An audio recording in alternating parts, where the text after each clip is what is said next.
cells, it is the hepatocytic cells is the polygonal in shape. The liver has the many lobules, the right lobule and the left lobule, and beside this the quadratic and the aortic lobule. These two are the main lobule, and this connected with the gallbladder where the bile will be stored and concentrated. The hepatic cells, it is the polygonal in shape and it is covered by the capsule called as the Glissen's capsule. It is protective in function.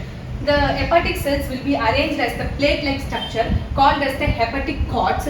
In each cords, the number of the hepatic cells will be arranged. These hepatic cells will secrete a bile, and the bile which will be secreted by the each cell will be collected by the hepatic canalculate ducts, and these ducts will be formed a Hering's duct. This is the common bile duct. Hering's duct, and after this Hering's duct, Hering's duct will collect the bile juices which is secreted by the hepatic cells, and the right and the left lobule will form the common hepatic duct. Common hepatic duct will flow into the gallbladder where they have the cystic duct, and these two ducts collectively form the hepatopancreatic duct, which will be flowed to the duodenum, which is the part of the small intestine for the digestion of our food.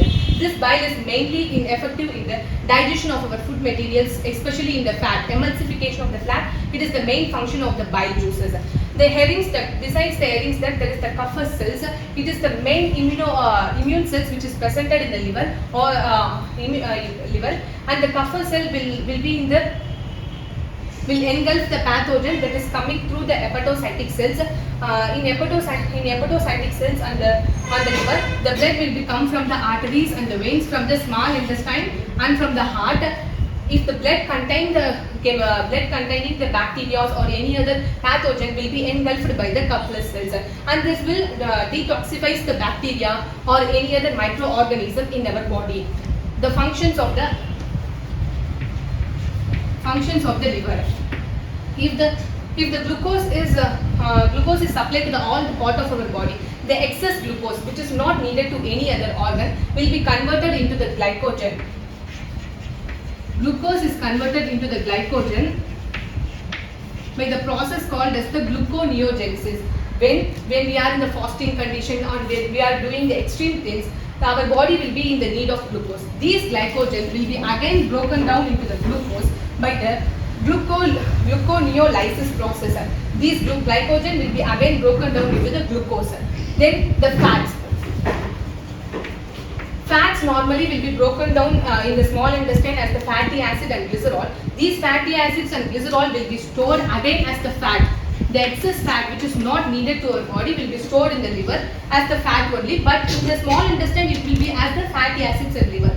These will be converted into the fat by the lipolysis process, and again when the fat is needed to our body, any organs, any cell needed, these fat will be again broken down into the fatty acids and glycerol, and to all the cells and the organs they will use the fats.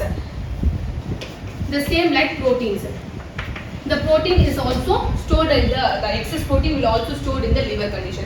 When some protein is needed to our body but is not present, but other type of the amino acid is there, the liver cell, hepatic cell will convert that not needed amino acid into the needed amino group. So that is needed for the body. So in the detoxic amino group will be converted into the ammonia. Will be converted into the ammonia and then to the urea by the urinic cycle.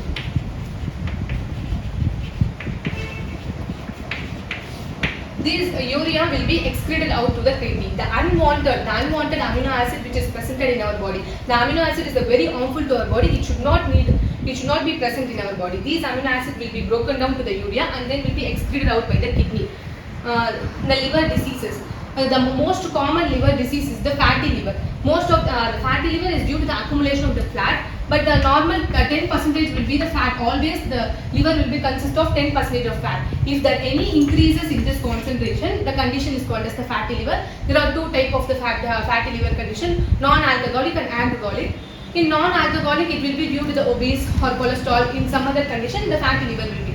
In alcoholic, it due to the alcohol consumption. The liver cirrhosis.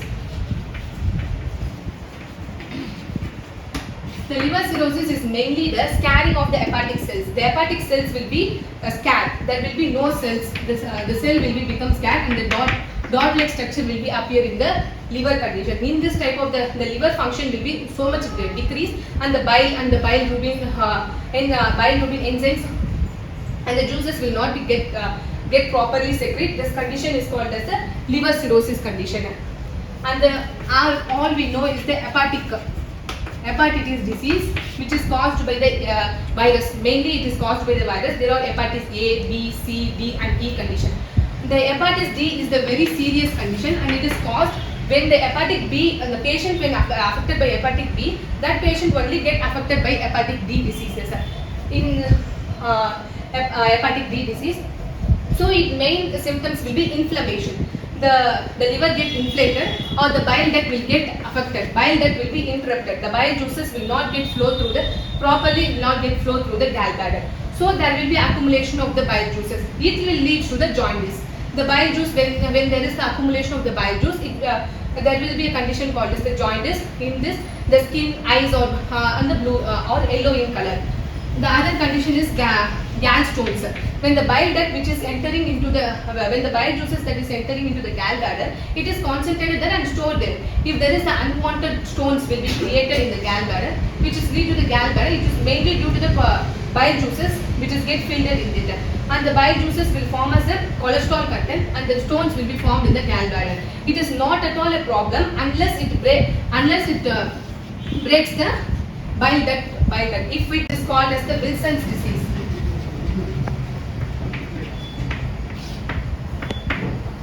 It is the different type of the genetic disease, the Wilson's disease. In this type of condition, the patient will be have the more ability to accumulate the copper. More accumulation of the copper will be takes place in the liver. From the food, the patient will be accumulate more copper. It is the genetic disease. Likewise,